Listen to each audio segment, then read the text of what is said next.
মাঝে বলি ছোট মরিচের, এটাই চাচ্ছিলাম, ছোট মরিচের। অনেক মুরব্বী বলবে হুজুর মাত্র 2 লাইনের সূরা আপনি তাফসীর করবেন। আব্বাজান, এটা হচ্ছে এমন একটা সূরা, এই সূরার ব্যাখ্যা যদি কেউ পড়ে, এর তাফসীর কেউ যদি পড়ে, এর ইন্টারপ্রিটেশন বা এক্সপ্লেনেশন কেউ যদি স্টাডি করে, সেটা অনুভব করবে মনে হবে আল্লাহ তাআলা যেন একটা ছোট্ট একটা ঝিনুকের মধ্যে পুরো একটা আটলান্টিক মহাসাগর ঢুকিয়ে দিয়েছে। সুবহানাল্লাহ। এর ব্যাখ্যা এতটা হাই ভলিউম, এত বিশাল ব্যাখ্যা ছোট্ট একটা এই সূরার। আসুন আমরা সূরার তাফসীর শুরু করি। আল্লাহ তাআলা বলছেন ওয়াল আসর। আসর দ্বারা উদ্দেশ্য হচ্ছে 3টা। আমি খুব বেশি ডানবাম করলাম না, সোজা ব্যাখ্যায় আসলাম। আল আসর দ্বারা উদ্দেশ্য মোট কয়টা? 1। আল্লাহ বলছেন by the passage of time, সময়ের কসম, ইতিহাসের কসম। আচ্ছা, আমরা যখন কোনো বিষয়ে কসম কাটি, আল্লাহর কসম আমি তোমারে ছাড়বো না, আর সেও তারে ছাইড়া দেয়, টাকলাকে বিয়ে করে। আজকালকার মানুষ কসম দিয়েও মিথ্যা বলতে সময় নেয় না, যুবক ভাইরা, ঠিক কিনা বলেন? এবার বলেন তো, আমরা যখন কসম কাটি কার নামে কাটি? ডানে আসলেই সব স্ট্রং। বলেন সবাই, বামের ভাইরা, কার নামে কসম কাটি আমরা? আল্লাহর নামে আমরা কসম করি, কিন্তু আল্লাহ এবার নিজেই কসম করছেন। তার মানে আমরা আল্লাহর নামে কসম করে এটা বুঝাই দেই যে আমি কিন্তু এই কথা মিথ্যা বলবো না, আমি কিন্তু সত্য বলছি। কসম কার? আমার রবের কসম। তাহলে আল্লাহ যখন কোনো জিনিস দিয়ে কসম করবেন, জিনিসটা কি কম দামি হবে না বেশি দামি হবে? বেশি দামি হবে। আল্লাহ বলছে সময়ের কসম। এই পৃথিবীতে সবচাইতে গুরুত্বপূর্ণ হচ্ছে সময়, আর মানুষের কাছে সবচাইতে অবহেলিত বিষয়ের নামও হচ্ছে সময়। নিঃশ্বাস নিলাম, 1 সেকেন্ড শেষ। কথা বলছি, আরো 1 সেকেন্ড শেষ। এক একটা মিনিট পার হচ্ছে, প্রত্যেকটা যুবক মুরব্বী মা বোন এক একটা সেকেন্ড পার হচ্ছে, আমরা কবরের দিকে আর একটা ধাপ সামনে এগিয়ে যাচ্ছি। আল্লাহ বলছেন সময়ের কসম। 1 নাম্বার আল আসর দ্বারা সময় উদ্দেশ্য। আচ্ছা, 2 নাম্বারটা বোঝাতে হলে আমাকে একটা এক্সাম্পল দিতে হবে।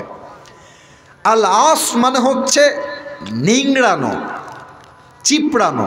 আচ্ছা, লুঙ্গি ধুয়েছেন, লুঙ্গি তো লুঙ্গি আপনি চিপড়াবেন না আপনি?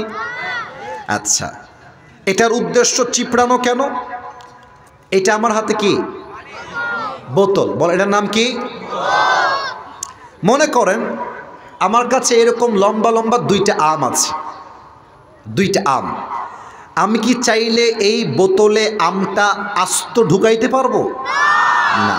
যদি আমি চাই যে আমের স্বাদটা আমি নিব, তাহলে আমি আমটাকে ব্লেন্ডার করে, 2টা আমকে ব্লেন্ডার করে আমের যেই নির্যাস আছে, যেই রস আছে, 2টা আমের সব রস আমি একটা বোতলে ভরতে পারবো। তো আল্লাহ বলছে বান্দা, তুই তো পুরো কোরআন পড়বি না, তোর কাছে তো সে সময় নাই, আমি আল্লাহ জানি আগের থেকে। তুই যেন পুরো কোরআন না পড়তে পারলেও ছোট্ট একটা সূরায় তুই পুরো কোরআনটা পেয়ে যাস। একটা সূরা পড়লে যেন পুরো কোরআনটাই পড়া হয়ে যায়। তাই পুরো কোরআনের সমস্ত নির্যাসকে আমি আল্লাহ তাআলা সূরা আল আসরের মধ্যে প্রবেশ করাই দিয়েছি।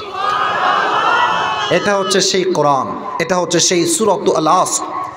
3 নাম্বার উদ্দেশ্য হচ্ছে আল আসর দ্বারা আসরের নামাজের সময়।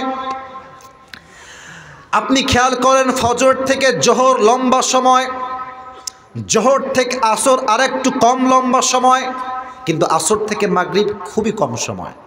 আল্লাহ বলছে, এই বান্দা, আসরের নামাজের সময়ের কসম, সময় খুবই অল্প। আয় আয় আয়, শুনে যা আমি কি বলি, শুনে যা, সন্ধ্যা হয়ে যাবে, আয়। আসরের কসম। এই হচ্ছে তিনটা তাফসির আমি পেয়েছি। আল্লাহ কি বলছে দেখেন, আল্লাহ বলছেন ইন্নাল ইনসানা লাফি খুসর। এখানে আসছে আল ইনসান, এটা হচ্ছে আলিফ লাম ইস্তিগরাকি। মুসলমান, হিন্দু, বৌদ্ধ, খ্রিস্টান, আল্লাহ বলছেন পুরো পৃথিবীর মানুষ আজকে ক্ষতিগ্রস্তের শামিল। আমি বোঝাবার জন্য জাস্ট একটা এক্সাম্পল দিব। আজকালকার নারীরা অধপতনের এতটা চূড়ান্ত পর্যায়ে গেছে, আজকালকার মেয়েরা বোরকা পরে পর্দার জন্য নয়, হারাম প্রেম করবে, বাপ মার থেকে লুকায় করবে, বোরকাকে তারা হাতিয়ার হিসেবে ইউজ করে। যুবক ভাই, ইন্নাল ইনসানা লাফি খুসর, সব মানুষ হচ্ছে ক্ষতিগ্রস্ত। তো মেয়েরা কেন ক্ষতিগ্রস্ত? নাম্বার ওয়ান, মেয়েরা পর্দা করে আল্লাহর জন্য নয়, নিজেকে প্রেম করে বাপের থেকে মায়ের থেকে আড়াল করবার জন্য। ঠিক না বলে? দুই নাম্বার, আর একটা এক্সাম্পল আমি আমার প্রিয় বোনদের জন্য বলতে চাই। মেয়েরা ক্ষতিগ্রস্ত কেন? মেয়েদের ডিমান্ড অনেক বেশি।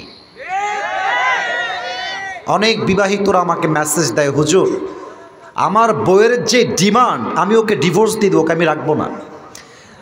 এক ছেলে আমাকে সেই দিন, হাসবেন না, এটা হাসির কথা না, যুবকরা যদি বিয়ে না করো বুঝবা না, বিয়ে করলে বুঝবা কত ধানে কত চাল। এক যুবক বলছে, আমার বউ সেদিন আমাকে বলছে যে জান তুমি জানো আমার বান্ধবীর জামাই তাকে আইফোন 16 প্রো ম্যাক্স কিনে দিয়েছে, তুমি কি জানো? প্রিয় ভাইরা, এটার দ্বারা উদ্দেশ্য গল্প নয়, বউ বুঝাচ্ছে অমকের জামাই তাকে দিয়েছে, তুমি আমাকে কবে দিবা? ইভেন মেয়েদের এত চাহিদার জন্য হাজার হাজার যুবক হারামের চাকরি করতে বাধ্য হয়। যুবক ভাইরা, তবে বিবাহিত মেয়েদের চাহিদাই বেশি তা না, বলতে লজ্জা পাচ্ছি যুবক ভাইরা। টু বি অনেস্ট, সব মেয়েকে আমি কখনো এক পাল্লায় মাপি না, তবে কিছু মেয়েদের চাহিদা এত বেশি, এরা আইফোন 16 প্রো ম্যাক্স পর্যন্ত কক্সবাজার পর্যন্ত চলে যায়। আল্লাহ এদেরকে হেদায়াত দান করুক, পড়েন সবাই আমিন। আল্লাহ বলছেন ইন্নাল ইনসানা লাফি খুসর, পৃথিবীর সমস্ত মানুষ ক্ষতিগ্রস্তের শামিল। এর মাঝে মেয়েরাও বলো, যুবক ভাইরা আছে না নাই? আচ্ছা, মুরব্বীরা ক্ষতিগ্রস্তের শামিল কেন? মুরব্বীরা, আমি আপনাদের পায়ে হাত রেখে কথা বলছি, পায়ে হাত, আমি আপনাদের কারো শত্রু নই। প্রত্যেকটা মুরব্বী হচ্ছে আমাদের কলিজার টুকরা, নয়নের মণি। যুবক ভাইরা, ঠিক কিনা বলে? আমি এই যে এখনই মাহফিল থেকে আসছিলাম, যখন রাস্তায়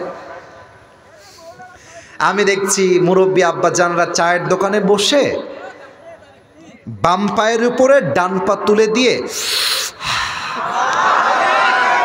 আচ্ছা বলেন, হাসবেন না, আমি কি মিথ্যা বললাম না সত্যি বললাম? প্রমাণ চান? আমি বলি, আমি যদি এখন ওয়াজ বাদ দিয়ে এখান থেকে নেমে যাই স্টেজের বাহিরে, যদি আমি হেঁটে বেড়াই মাঝখান দিয়ে, আমি কয়েকজনের পকেটে হাত দিব, আমি গ্যারান্টি দিয়ে বলবো কারো পকেট থেকে না, কারো পকেট থেকে অবশ্যই একটা বিড়ির প্যাকেট বের হবে।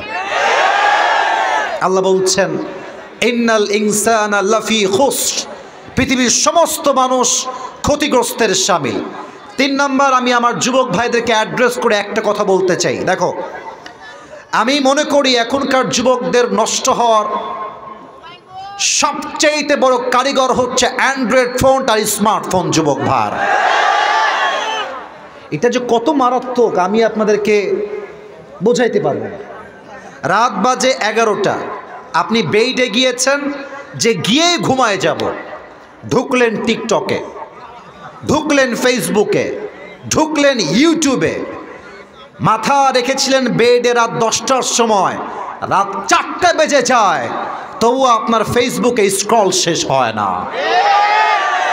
এই স্মার্টফোনের আসক্তি থেকে বের হওয়ার দরকার। যুবক ভাইরা বলো, সবাই আছে না নাই?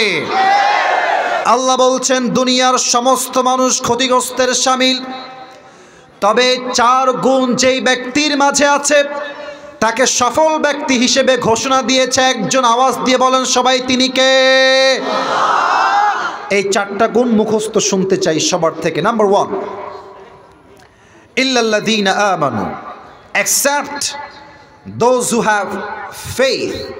1 নাম্বার, আল্লাহ বলছেন সফল হলো তারা ঈমান এনেছে যারা। কদ আফলাহাল মুমিনুন, আল্লাহর কাছে সফলতার মাপকাঠি হচ্ছে ঈমান। যার ঈমান আছে, টাকা নাই, পয়সা নাই, বাড়ি নাই, গাড়ি নাই, নওগাঁর সবচাইতে গরিব ঘরের সন্তান, আল্লাহ বলছে বান্দা তুই যতই গরিব হ, ঈমান যেহেতু আছে তুই আমার কাছে সবচাইতে কাছের এবং প্রিয় বান্দা। সুবহানাল্লাহ। একটু ব্যাখ্যা না করলে ঈমানের মর্মার্থ বুঝে আসবে না। আমাদের বাংলাদেশের রাজধানীর নাম কি? উত্তরটা একটু আস্তে হয়ে গেছে। বাংলাদেশের রাজধানীর নাম কি নওগাঁর ভাইরা? ঢাকায় একটা জায়গা আছে, নাম হচ্ছে গুলশান, নাম শুনেছ? উত্তরা নাম শুনেছেন? তারপরে বসুন্ধরা, যমুনা ফিউচার, ধানমন্ডি নাম শুনেছেন? যারা গিয়েছো তারা খুব ভালো করে এই পয়েন্টটা বুঝবা। ঢাকার গুলশানে আমি যখন দাঁড়াই, কোনো কাজে যখন যাই, আমার খুব স্পষ্ট অলওয়েজ আমার মনে পড়ে যে ঢাকার গুলশানে আপনি জাস্ট 10 মিনিট দাঁড়াবেন ঢাকার গুলশানে কোনো একটা মোড়ে, 1 মিনিট পর পর দেখবেন BMW যাচ্ছে, মার্সিডিজ যাচ্ছে, রেঞ্জ রোভার যাচ্ছে, অডি যাচ্ছে, দামি দামি গাড়ির কোনো অভাব নাই। এখন আপনি বলতে পারেন হুজুর আমি তো আল্লাহর প্রতি ঈমান এনেছি, তো আমার কাছে তো সাইকেলটাও নাই, আর ও তো সুদ খায়, ওর কাছে BMW আসলো কেমন করে, রোলস রয়েলস আসলো কেমন করে? তাদের জন্য ছোট্ট একটা ব্যাখ্যা দিতে চাই। এক ছেলের 2টা পশু আছে, এক হচ্ছে ছাগল আর এক হচ্ছে গাধা। তো একদিন ছাগল গাধাকে ডাক দিয়ে বলছে, গাধা, রাজশাহীর ভাষা, আবে শালা তুই আসলেই একটা গাধা বে। গাধাকে বলছে কি, তুই শালা আসলেই একটা গাধা। তো গাধা বলছে, বন্ধু আমি তো গাধাই, সবাই জানে, আমাকে তুমি আবার গাধা বলে গালি দাও কেন? তো ছাগল বলছে, বেটা তুই দেখিস না যে মালিক আমাকে কত ভালোবাসে, বিস্কুট দেয়, পাউরুটি দেয়, খ্যার দেয়, ভুসি দেয়, আর তোরে পাইলে খালি থাপ্পড় দেয়। তো গাধা বলছে, বন্ধু কথা তুমি ঠিকই বলেছ, মালিক তোমারে বড্ড ভালোবাসে। তো বন্ধু তুমি কি খেয়াল করেছো মালিক কি তোমাকে আগের থেকেই ভালোবাসতো না ইদানিং ভালোবাসে? ছাগল বলছে, বন্ধু তাই তো, মালিক তো আমাকে আগে ভালোবাসতো না, ইদানিং খুব বেশি ভালোবাসে। গাধা বলছে, বন্ধু একবার উপরের দিকে তাকাও, আকাশ দেখো। বলছে কি হয়েছে বলো? বলছে আকাশের দিকে তাকায় দেখো, সামনে কুরবানির চাঁদ উঠেছে, কয়েকদিন পরে তোমার জবাই হবে, তাই তোমাকে জনমের খাওয়া খাওয়াচ্ছে, খেয়ে নাও, সময় কিন্তু বেশি দিন আর বাকি নাই। যদিও বা আমার যত্ন কম, হয়তো আমি শাকসবজি কোনো মতো খেয়ে বেঁচে আছি, বাট আমার সময় সামনে এটা নয়, আমার সময় যেমন আছে চলবে, বাট তোমার সময় কিন্তু বন্ধু বেশি দিন বাকি নাই। অতএব সুদ খায়, ঘুষ খায়, টাকার মালিক, বাড়ির মালিক, ফ্ল্যাটের মালিক, ইমানদার বান্দার হতাশ হওয়ার কিছু নাই। ইমানদারের গন্তব্য দুনিয়া শেষ হবে, জান্নাতে গিয়ে সে পৌঁছে যাবে। আর সুদখোর ঘুষখোর দুনিয়াতে অনেক কিছু পাবে, বাট দুনিয়ার জীবন শেষ হলেই তার জন্য জাহান্নামের ফয়সালা হয়ে যাবে, যে কিনা বলে। এজন্য আল্লাহ বলছেন ইল্লাল্লাযীনা আমানু, আল্লাহর কাছে সফল বান্দা হলো সেই বান্দা যার হৃদয় ঈমান আছে 100 উপরে। তিনি কে? 1 নাম্বার। 2 নাম্বার, ওয়া আমিলুস সলিহাত, and those who do good deeds, যারা ভালো আমল করে। এটার ব্যাখ্যা বোঝার জন্য ছোট্ট একটা এক্সাম্পল দেই। মনে করেন আমি আসিফ হুজুর এখান থেকে বের হয়ে গেলাম, বের হয়ে আপনাদের নওগাঁর সদরের সবচেয়ে বড় মডেল মসজিদে গিয়ে 80 রাকাত নামাজ পড়লাম তাহাজ্জুদ। এটা কোনো কমন ফ্যাক্ট না, আমাদের দেশের নেতারাই 80 রাকাত তাহাজ্জুদ পড়ে, কিন্তু তারা এখন বাংলাদেশ না ইন্ডিয়ায় পালিয়ে গিয়েছে। তো আমার কথা হচ্ছে, আপনি যদি এতই তাহাজ্জুদ গুজার হন, আপনার দিল্লি ভাগতে হয় কেন যুবক ভাইরা? 80 রাকাত নামাজ পড়লাম, 12টার সময় শুরু হয়েছে নামাজ, 4:30-এর সময় শেষ হয়েছে। 80 রাকাত নামাজ পড়ার পরে মাথায় চিন্তা আসছে, কি রে আমি তো ওযু করি নাই। বলেন 80 রাকাতের কোনো দাম আছে? আচ্ছা, আমার ডানে আমার মুরব্বী আব্বাজান বসে আছেন, উনি মাহফিল থেকে বের হয়ে ওযু করলেন, সুন্দর করে পবিত্র হলেন, পবিত্র হয়ে একমাত্র কেবলামুখী হয়ে আল্লাহর সন্তুষ্টির জন্য 80 রাকাত নয় 2 রাকাত আদায় করলেন। এবার বলেন, আমার 80 রাকাতের দাম বেশি না মুরব্বির 2 রাকাতের দাম বেশি? কেন? এটা বেশি আমল নয়, এটা ভালো আমল। 29 নম্বর পারা 1 নম্বর পৃষ্ঠা সূরাতুল মুলকের 2 নম্বর আয়াত, আল্লাহ তাআলা বলছেন, আল্লাযী খালাকাল মাউতা ওয়াল হায়াতা লিয়াবলুয়াকুম আইয়ুকুম আহসানু আমালা। আমি আল্লাহ জীবন দিয়েছি, মরণ দিয়েছি, জাস্ট চেক করতে চাই তোমাদের মাঝে কে কত ভালো আমল করে আমার কাছে ফিরে আসে। সুবহানাল্লাহ পড়েন সবাই। আল্লাহর কাছে বেশি আমলের দাম নাই, হাদিসটা সবার মুখস্থ। আখলিস দীনাকা ইয়াকফিকা আল আমালুল কলিল। এই বান্দা, 100 রাকাত লাগবে না, 2 রাকাত পড়, ইখলাস নিয়ে পড়। 100 রাকাতের চাইতে 2 রাকাতটা আমি আল্লাহর কাছে সবচাইতে দামি হয়ে যাবে, ঠিক কিনা বলেন? আচ্ছা বলেন, যেই মাটিতে বসে আছেন এই কবরে যখন আপনাকে রাখা হবে, বাপদাদার পরিচয় দিয়ে ছাড় পাওয়া যাবে? যাবে যাবে যাবে যাবে? একটা হাদিস বলছি, শেষ হাদিস। বলেন তো, নবীজির সবচাইতে কাছে কলিজার টুকরা মেয়ের নাম কি ছিল? কেন ভয় পান? কেন ভয় পান? বলেন, নাম ছিল কি?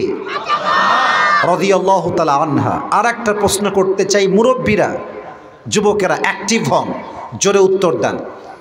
বলেন তো, ফাতেমার স্বামীর নাম কি ছিল? আলী রাদিয়াল্লাহু তাআলা আনহু। বাচ্চারাও পারে।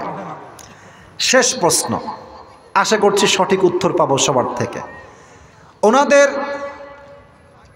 সংসার থেকে জাস্ট 2টা সন্তান দুনিয়াতে আগমন করেছিল। 1 নাম্বার হাসান, 2 নাম্বার মাশাআল্লাহ, I got the right answer from all the people. 1 number Hasan, 2 number. ভালো আমলের দাম কত বেশি এটা বোঝাবার জন্য এটা আমার শেষ ঘটনা, এটা আমার শেষ হাদিস। ফাতেমা রাদিয়াল্লাহু তাআলা আনহা একদিন বসে বসে রুটি বানাচ্ছেন। রুটি বানানোর জন্য দেখবেন আটা ছেনতে হয়, আটা। তো উনি বসে বসে আটা ছেনছেন, আলী ঘরে প্রবেশ করেছে। তো আলী খুব খেয়াল করে দেখছে ফাতেমা রুটি বানাবে, আটা ছেঁকছে। দেখছে ফাতেমার 2 চোখ দিয়ে অঝরে পানি ঝরছে, 2 চোখ দিয়ে পানি পড়ছে। তো স্বামী তো স্বামী হয়, স্বামী বইয়ের সব সহ্য করতে পারে, বাট বইয়ের 2 চোখের পানি সহ্য করতে পারে না, ঠিক কিনা বলেন যুবক ভাই? তো আলী দৌড় দিয়ে আসছে ফাতেমার কাছে, বলছে, ফাতেমা তোমার চোখের কোঠায় পানি কেন? Why you are crying? তুমি কাঁদছো কেন ফাতেমা? ফাতেমা বলছে, কিছু না, এমনি এমনি, সমস্যা নেই, আপনি আপনার কাজ করেন। অ্যাভয়েড করছে। আলী বলছে, না না, আমাকে বলো, আমি তোমার স্বামী, তোমার সুখের সময়েরও সাথী আমি, দুঃখের সময়ের সাথীও আমি, ঠিক কিনা বলে? বলো তোমার কি হয়েছে? ফাতেমা বলছে, আলী আজ যখন তাহাজ্জুদের নামাজের সময় ঘুমিয়েছিলাম, আমি আমার ঘুমের মধ্যে স্বপ্নে দেখলাম অন্ধকার রাত, বিশাল লম্বা একটা মাঠ, আমার আব্বাজান মাঠের মধ্যে দাঁড়িয়ে অন্ধকারে কি যেন হাত দিয়ে এমনে এমনে খুঁজতেছেন। আমি গেলাম, আব্বাজান what you are searching for? আপনি কি খুঁজতেছেন আমাকে বলেন। আব্বা আমার দিকে তাকিয়েছে, আরে ফাতেমা তুমি কই থেকে আসলা? আমি তো তোমাকেই খুঁজতেছিলাম। তো জোরে পড়েন সবাই মিলে সুবহানাল্লাহ। আব্বাজান আমি এখানেই আছি, বলেন কি লাগবে আপনার? এবার আল্লাহর হাবিব ডাক দিয়ে বলছে, ফাতেমা তুমি দুনিয়ার জমিনে আর বসবাস করো না, আমি বড্ড একা, তুমি আমার কাছে চলে আসো। এই কথা নবীজি বলেছেন, আর ফাতেমার ঘুমটা সাডেনলি ভেঙে গেছে। উনি ভাবছেন, স্বপ্নে আমি কি দেখলাম? এইটা আমার আব্বা আমাকে কবর থেকে ডাকছে, এর ব্যাখ্যা কি? যারা এখানে বসে আছেন স্বপ্নের ব্যাখ্যা শোনেন।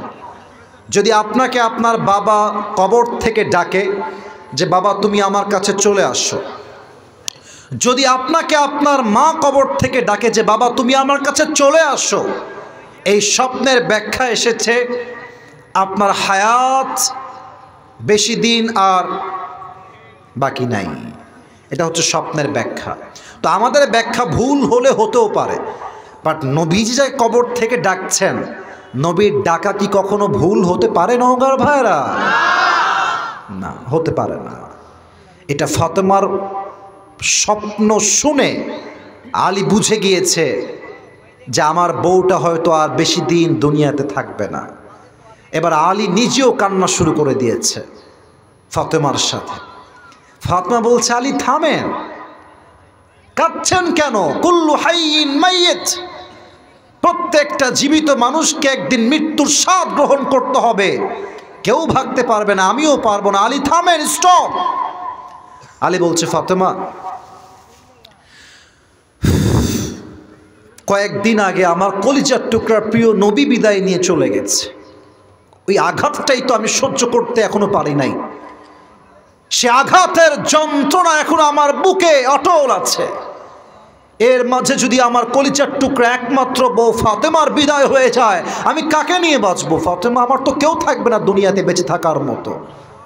ফাতেমা বলছি, থামেন, স্থির হন, টেনশন করবেন না। তবে আমি আপনাকে আমার মৃত্যুর পূর্বে 3টা ওসিয়ত করে যেতে চাই।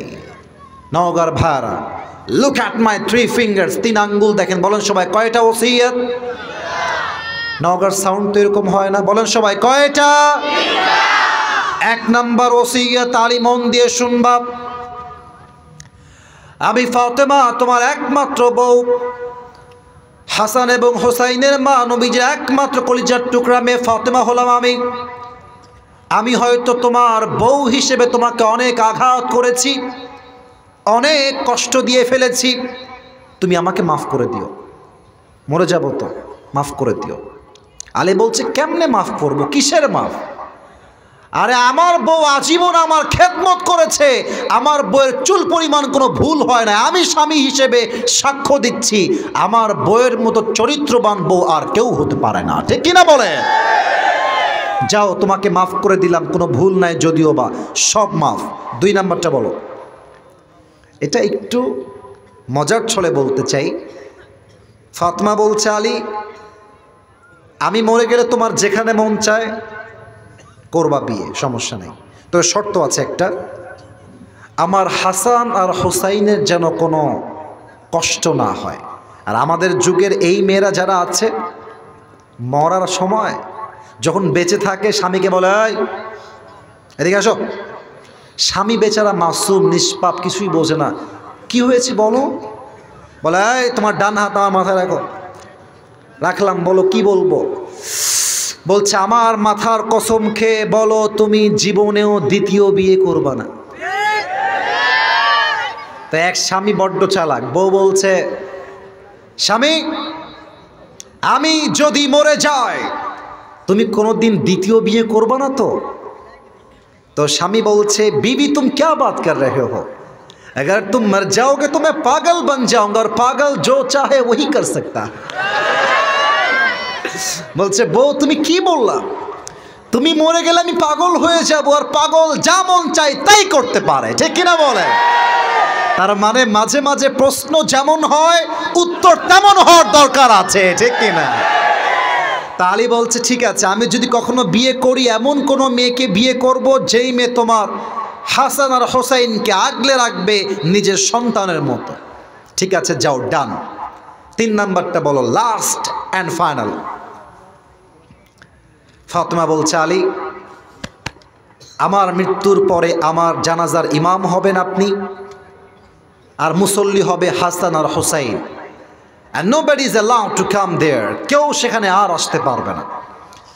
আলী বলছে, ফাতেমা তোমার প্রথম ওসিয়ত মানতে রাজি আছি, দ্বিতীয় ওসিয়ত মানতেও রাজি আছি, 3 নাম্বারটা আমার দ্বারা হবে না, আমাকে মাফ করে দাও।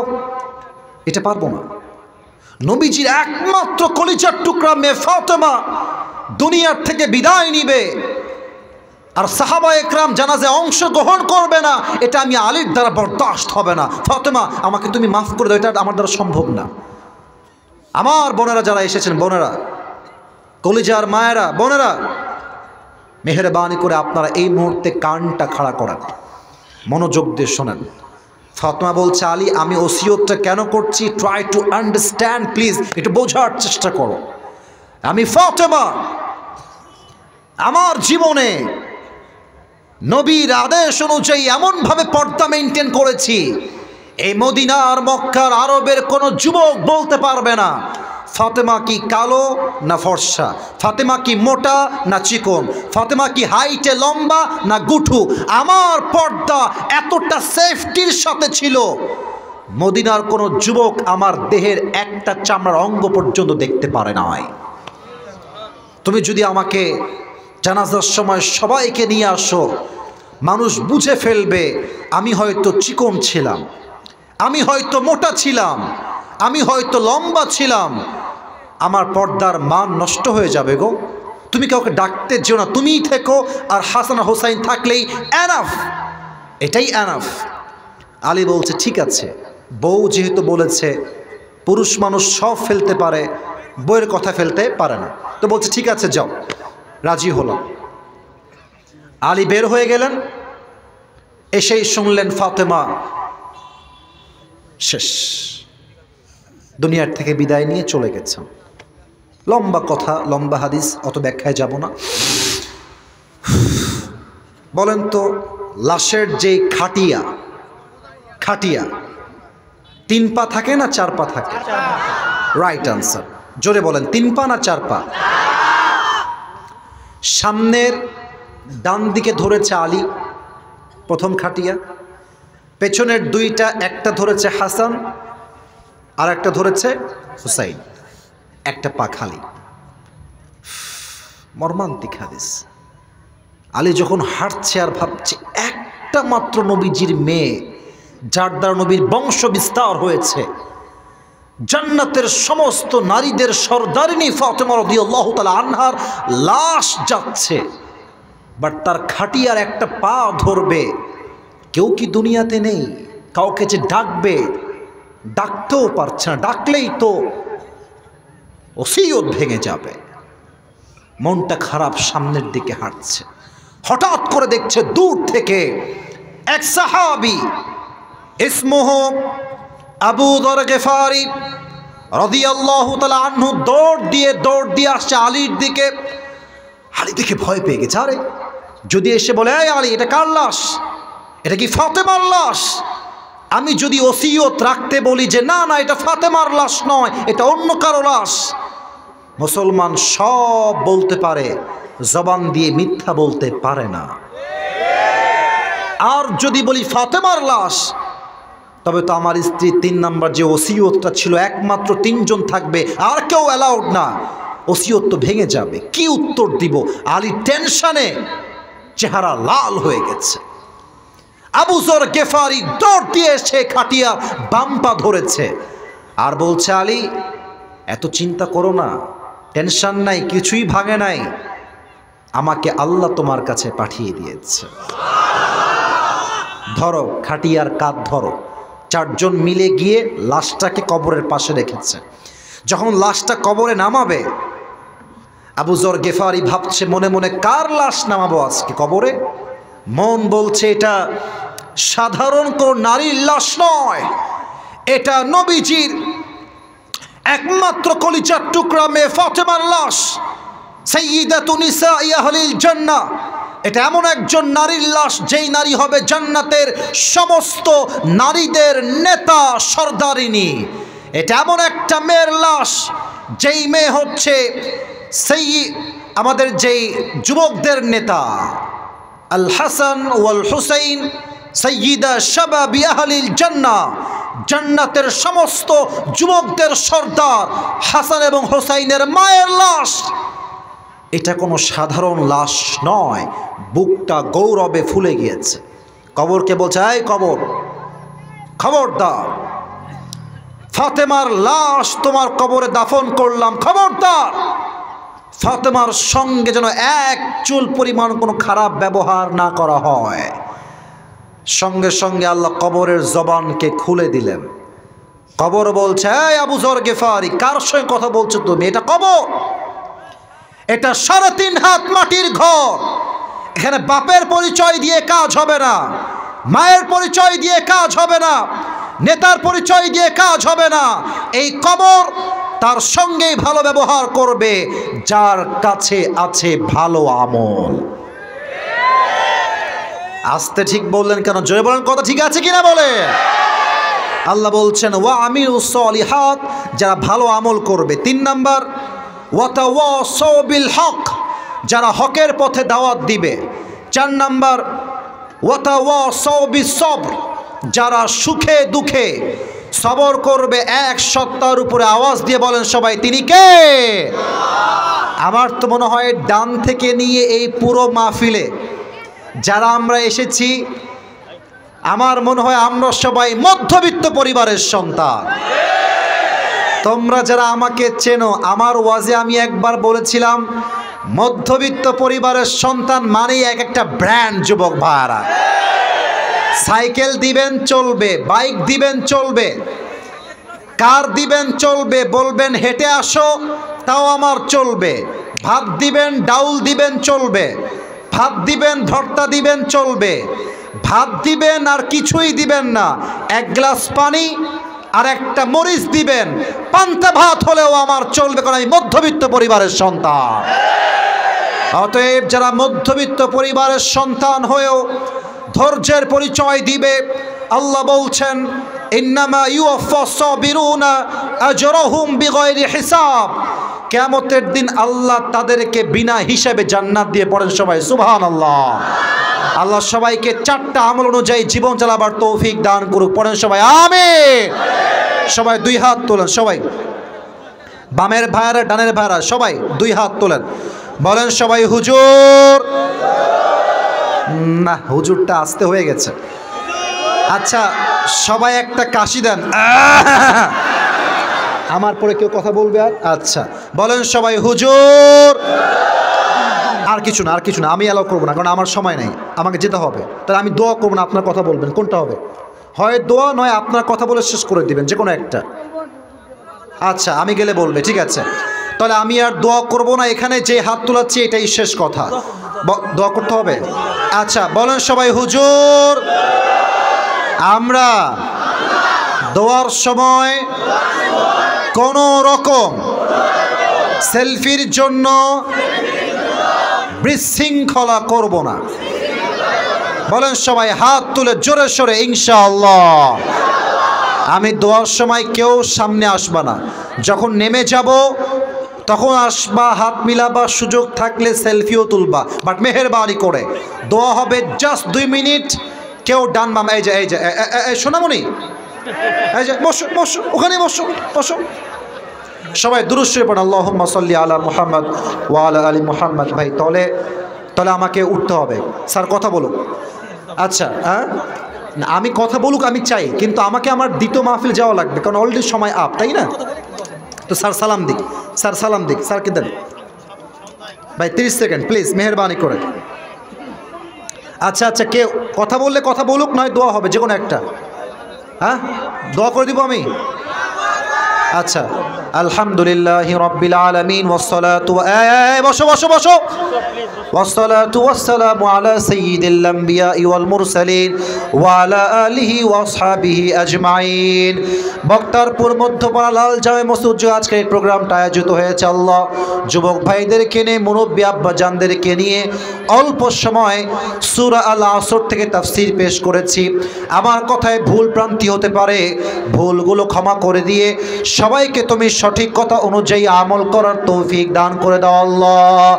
আমাদের পক্ষ হতে যাদের জনম দুঃখিনী আম্মা জান, জনম দুঃখী আব্বা জান বিদায় নিয়ে অন্ধকার কবরে চলে গিয়েছে, সকলের কবরকে তুমি জান্নাতের বাগান হিসেবে কবুল এবং মঞ্জুর করে নাও আল্লাহ। আল্লাহ রাব্বুল আলামিন অনেকে অর্থ দান করেছে, কেউ কম কেউ বেশি, যারা এই অর্থ দিয়ে সহযোগিতার হাত বাড়িয়েছে সকলের দানকে তুমি তোমার সন্তুষ্টির ওসিলা হিসেবে কবুল এবং মঞ্জুর করে নাও আল্লাহ। আল্লাহ রাব্বুল আলামিন দয়া করে মেহেরবানি করে আমার কলিজার টুকরা সেলিম ভাই, সুজন ভাই সহ কমিটির কলিজার টুকরা যুবক ভাইয়েরা, মুরব্বী আব্বা জানেরা দিনরাত পরিশ্রম করে আজকের মাহফিলকে বাস্তবায়ন করেছে আল্লাহ। মেহেরবানি করে আজকের মাহফিলকে তুমি তোমার সন্তুষ্টির ওসিলা হিসেবে কবুল এবং মঞ্জুর করে নাও আল্লাহ।